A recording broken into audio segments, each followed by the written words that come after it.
Ben de Ahmet Temir'in 1936-43 yılları arasındaki 7 yıllık Almanya hayatını kısaca özetlemek istiyorum. Bu son derece önemli. Ben şahsen siyasi muhaciret tarihiyle ilgileniyorum. Türk dünyasının değişik yörelerinden Türkiye'ye gelen bilim adamı, siyaset adamı, fikir adamı kişilerin Türkiye'deki faaliyetleri, Türkiye dışındaki ülkelerde bulundukları dönemlerdeki faaliyetleriyle ilgili acizane bazı araştırmalarım ve yazılarım oldu.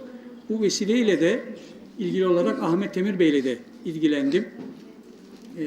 Onun bilhassa 60 yıl Almanya kitabından da istifade ederek Almanya hayatını diğer kaynaklardan da istifade ederek kısaca özetlemek istiyorum.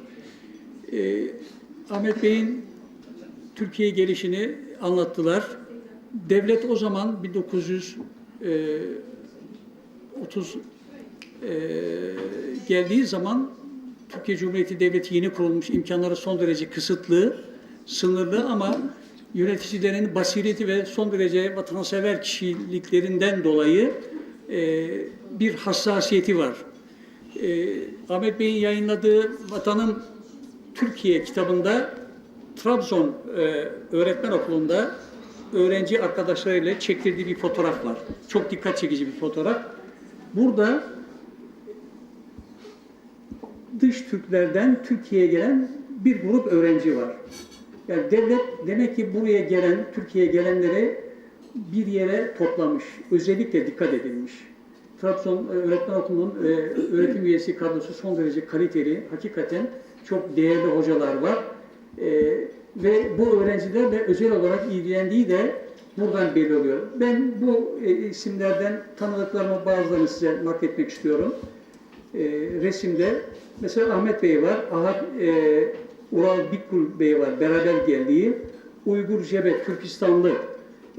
Bu da benim uzun yıllar çalıştığım Aydın'da lisede Almanca öğretmenliği yapan bir Türkistanlı. Ben kendisini tanıyamadım. Bir de çok dikkat çeken bir isim var burada. Remzi Doğrueli. Biraz rahmetli onun soyadını yanlış yazmış.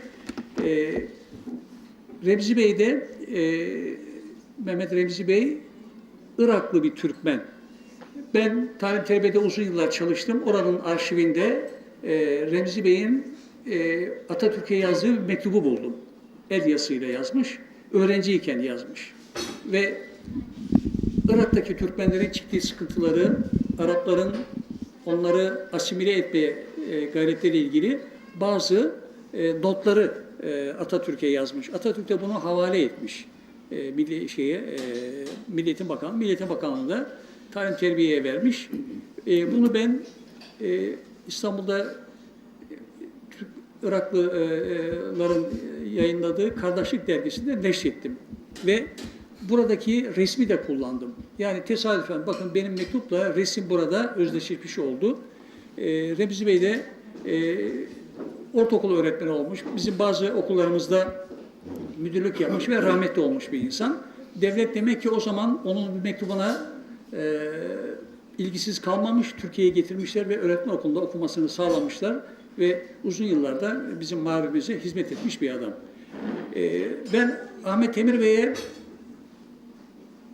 Trabzon'daki öğretmen okulu döneminde tanıyabileceği bir ismi de sordum. Ahmet Ziya Özkaynak. Ahmet Ziya Özkaynak da Başkırdistan'dan yine Ahmet Bey gibi maceralı bir yolculukla Türkiye'ye gelen ve Trabzon Öğretmen Okulu'ndan mezun olan bir öğretmen. Sonra fark dersini vererek öğretmenlik yapmış. 1944 Türkçülük hadisesinde, 3 Mayıs hadisesindeki o milliyetçilerin yargılandığı dönemde kısa bir süre gözaltına alınmış, sonra hapse girmemiş, o serbest bırakmış ve eşinin ve kendisinin görev yaptığı Zonguldak'a dönmüş. Oradan Topkapı Sarayı'nda bir süre görev yaptıktan sonra 1960'lı yıllarda rahmetli olmuş. Bu şahsı tanıyıp tanımadığını sordum. Tanıyorum dedi ama maalesef işte bu kitabına koyduğu resimlerde Ahmet Ziya Özkaynak'la ilgili bir şey yok. Acizane ben de Ahmet Ziya Özkaynak'ın Milliyetin Bakanlığı'ndaki dosyasını bularak Türkiye'de onunla ilgili ilk biyografi yazısını yazmıştım. Çok enteresan bir adam Ahmet Ziya Bey de. Alparslan Türkeş de Nihal Atsız'ın tanışmalarına vesile olan bir adam. O bakımdan çok tarihi bir görev ifa etmiş ama erken rahmetli olmuş. Geriye de çok fazla bir şey kalmamış. Ahmet Bey Trabzon'dan Haydarpaşa'ya gelmiş ve Haydarpaşa'yı bitirdiği yılın yazında Ankara'da ilk defa Dil Tarih Coğrafya Fakültesi açılmış. Burası lise mezunlarının aldığı bir okul biliyorsunuz. Ama o dönem öğretmen okulu mezunlarının da müracaatlar üzerine ilk defa devlet bir tolerans sağlayarak öğretmen okulu mezunlarının da üniversiteye girme hakkını sağlamış. Ahmet Bey de bu vesileyle Dil Tarih Coğrafya'ya girebilen şanslı öğrencilerden biri. Bunlardan bir tanesi de benim hocam rahmetli Profesör İbrahim Kafesoğlu. O da bir öğretmen okulu mezunu ve bu imkandan istifade ederek o da Dil Tarih Coğrafya'da okuma ve Türk kültürüne büyük hizmetler yapma fırsatına olan değerli bir isim. Bir yıl öğrenci olarak okumuşlar. 36 yazında devletin verdiği bir bursla Almanya'ya kısa dönem tahsile gitmişler. Almanya'ya. İşte bahsettiler, Reşit Rahmeti Arat Bey o zaman Almanya'da doktora yapmış. Öğretim üyelerine devam ediyor. İşte ilişki kurulmuş.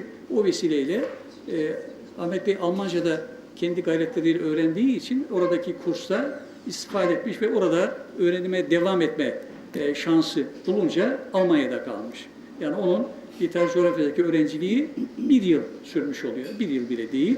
Ve Almanya'da hem tahsiline devam etmiş, çünkü okuma imkanı için burs temin etmesi lazım. Burs yok. Üniversitede Tatarca lektörlüğü, okutmanlığı yaparak oradan sağladığı parayla eğitimini sürdürmüş. 36'da Temmuz ayında Berlin'de Tahir Çağatay, Saadet Hanım'ın evlerine ziyarete gitmiş. Çünkü onlar orada Yana Milli Yol, yani ve kısaca Yeni Milli Yol dergisini neşrediyorlar. Eski Türkçe çıkan bir dergi. Babaları Ayaz İshaki Polonya'da oturuyor. Kızı derginin bütün neşriyatını babasının direktifi doğrultusunda hazırlıyor.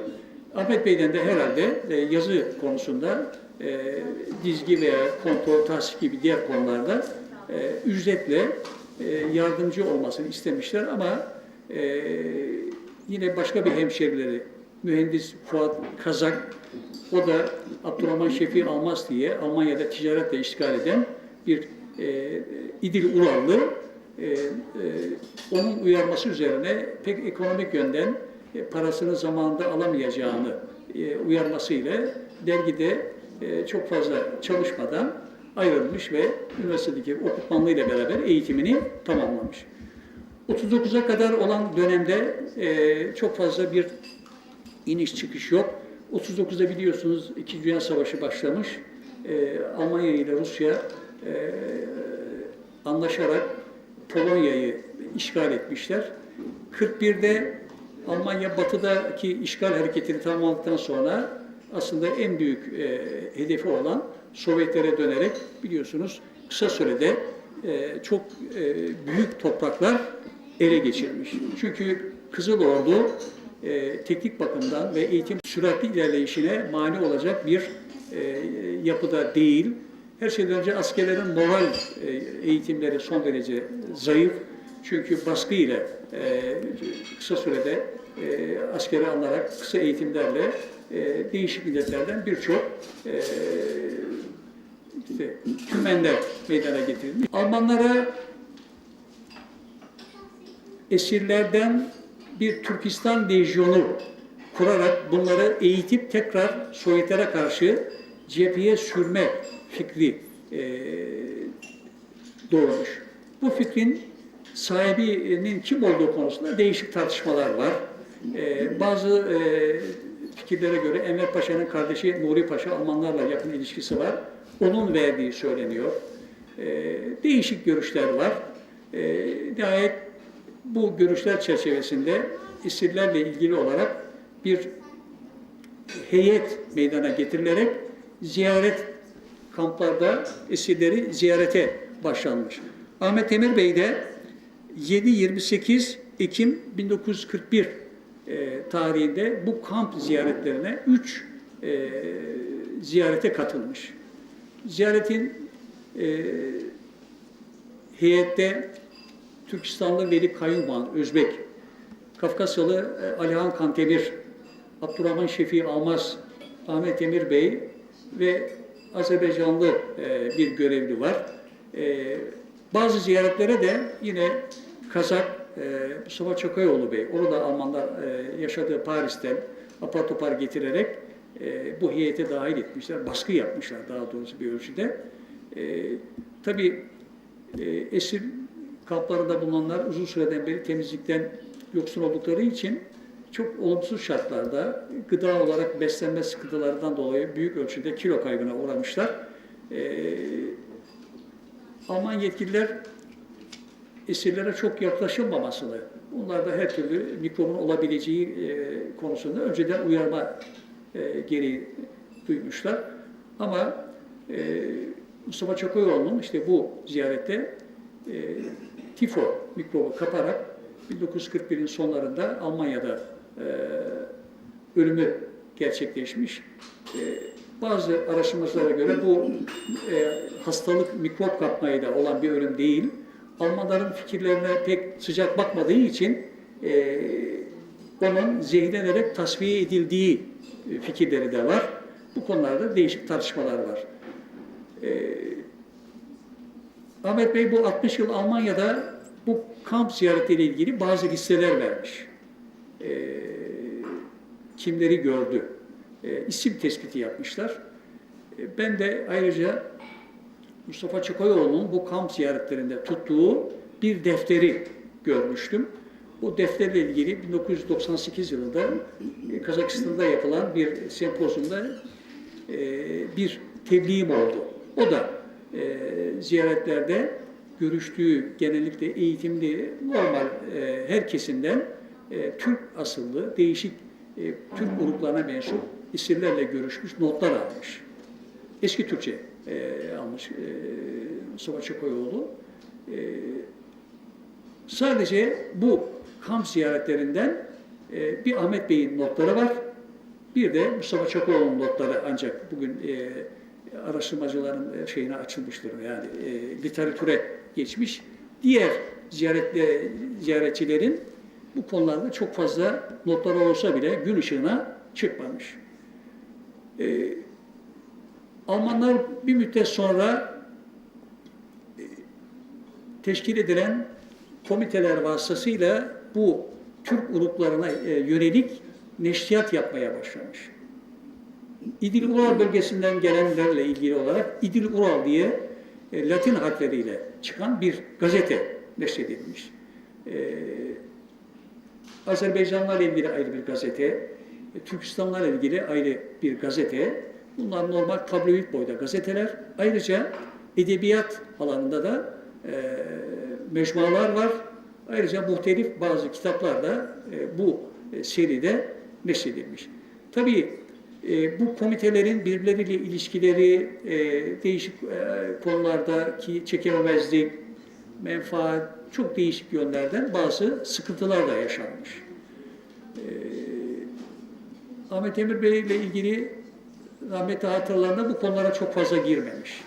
Ben 60 yıl Almanya ile ilgili hatıralarını tanıtıcı ve bu siyasi muhaciretin bu faaliyetini özetleyen bir toplumsal tarihte kitabı çıktığı zaman bir yazı neşretmiştim. Orada biraz da eleştirmiştim. Çünkü 60 yıl Almanya'da hatıralarında rahmetli çok fazla bildiklerini nakletmemiş.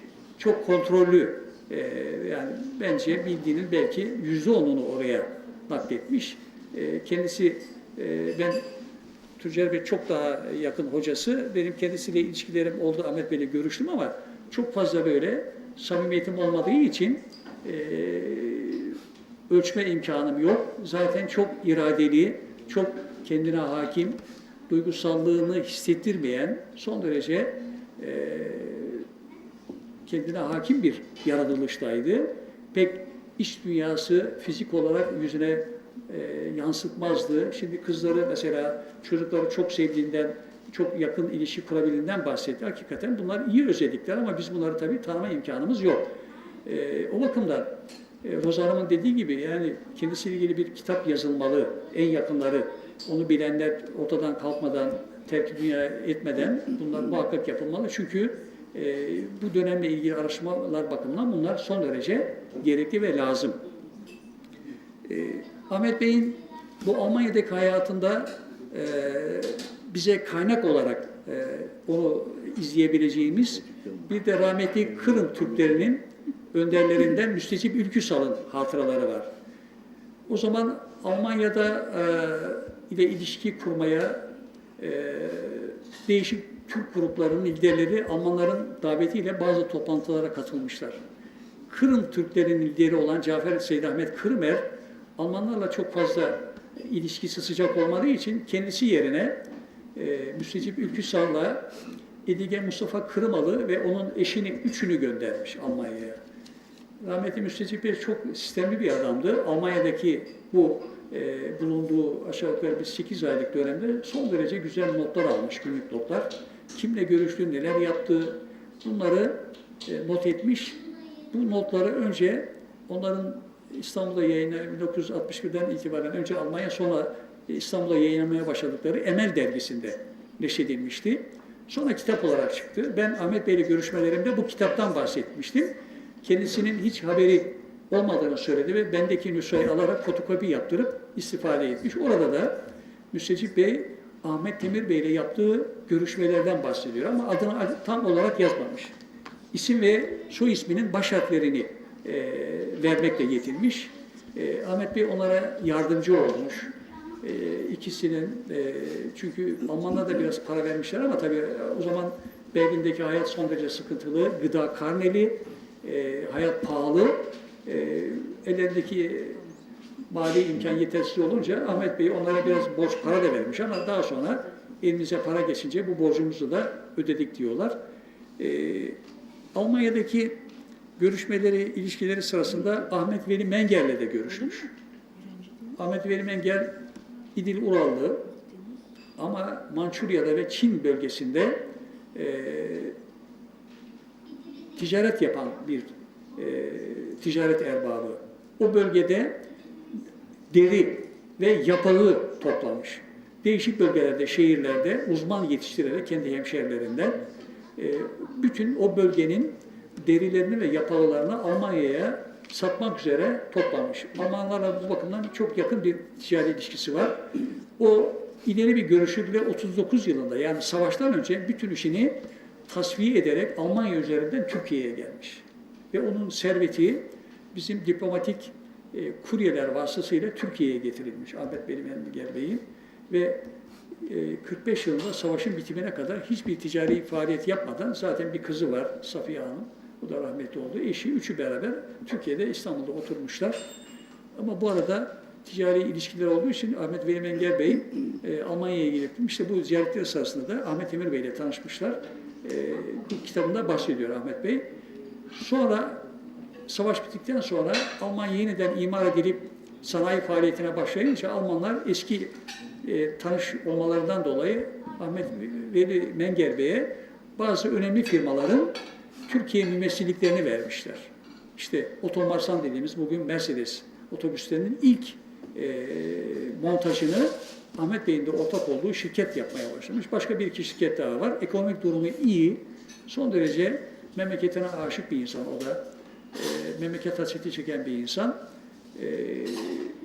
Türk Kültür Araştırma Enstitüsü'nün bazı ekonomik sıkıntıları olduğu dönemde Ahmet Bey hatıralarında bahsediyor. Bize para yardımı yaptı ve bu şekilde o ekonomik darboğazları atlatmaya çalıştık diyor. Hatta bitiyor. Adil Ayde Bey'in etüslerle ilgili bir kitabını da finansmanını Menger Bey yapmış ve o şekilde Türk kültürünün imzasıyla çıkmış. Evet, benim kısaca söyleyeceklerim bu kadar. Çok teşekkür ederim.